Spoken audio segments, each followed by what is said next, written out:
আসসালামু আলাইকুম। বীর মুক্তিযোদ্ধাদের সম্মান ও কল্যাণ নিশ্চিতে সরকার যা কাজ করছেন বললেন আহমেদ আজম খান। জানবো তার বিস্তারিত খবর। তবে আপনি যদি যুদ্ধের জীবন চ্যানেলে নতুন থাকেন, চ্যানেলটি অবশ্যই সাবস্ক্রাইব করবেন, পাশেই থাকবেন। মুক্তিযুদ্ধের প্রকৃত ইতিহাস সংরক্ষণ, গবেষণা এবং মুক্তিযোদ্ধাদের সম্মান ও কল্যাণ নিশ্চিতে সরকার কাজ করছে বলে মন্তব্য করেছেন মুক্তিযুদ্ধ বিষয়ক মন্ত্রী আহমেদ আজম খান।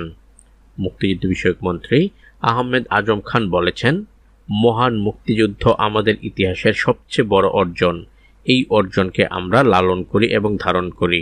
এই অর্জনকে প্রজন্ম থেকে প্রজন্মে পৌঁছে দিতে সরকার বিভিন্ন কর্মসূচি বাস্তবায়ন করছে।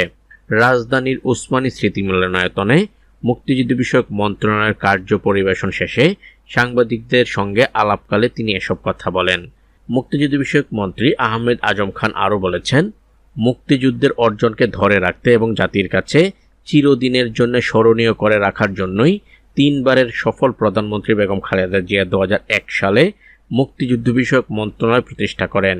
তিনি আরও বলেন, এই মন্ত্রণালয় প্রতিষ্ঠার পর থেকে স্বাধীনতার স্মৃতি সংরক্ষণ, মুক্তিযোদ্ধাদের তালিকা প্রণয়ন, ভাতা ও সুযোগ সুবিধা প্রদান সহ বিভিন্ন কার্যক্রম ধারাবাহিকভাবে বাস্তবায়িত হচ্ছে।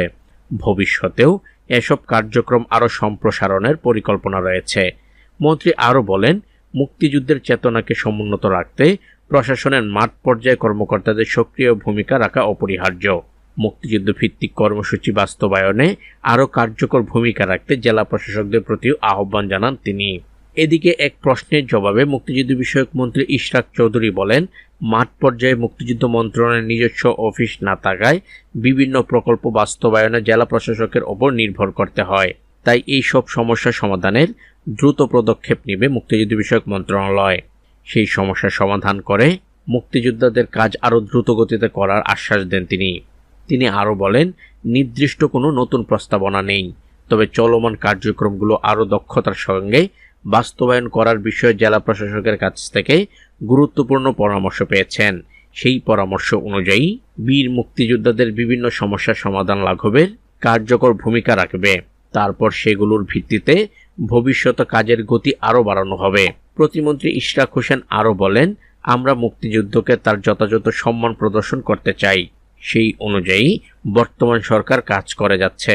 বীর মুক্তিযোদ্ধাদের বীর নিবাস প্রকল্পগুলো যাতে সঠিক নিয়মে হস্তান্তর করা হয় সেদিকেও লক্ষ্য রাখছে বর্তমান সরকার। বীর নিবাস প্রকল্পে যাতে অনিয়ম না হয় সেগুলো খতিয়ে দেখে যথাযথ কার্যক্রম নিশ্চিত করা হবে। তো আজ এ পর্যন্তই, দেখা হবে অন্য এক নতুন ভিডিওতে। ততক্ষণ পর্যন্ত সবাই ভালো থাকবেন, সুস্থ থাকবেন। আল্লাহ হাফেজ।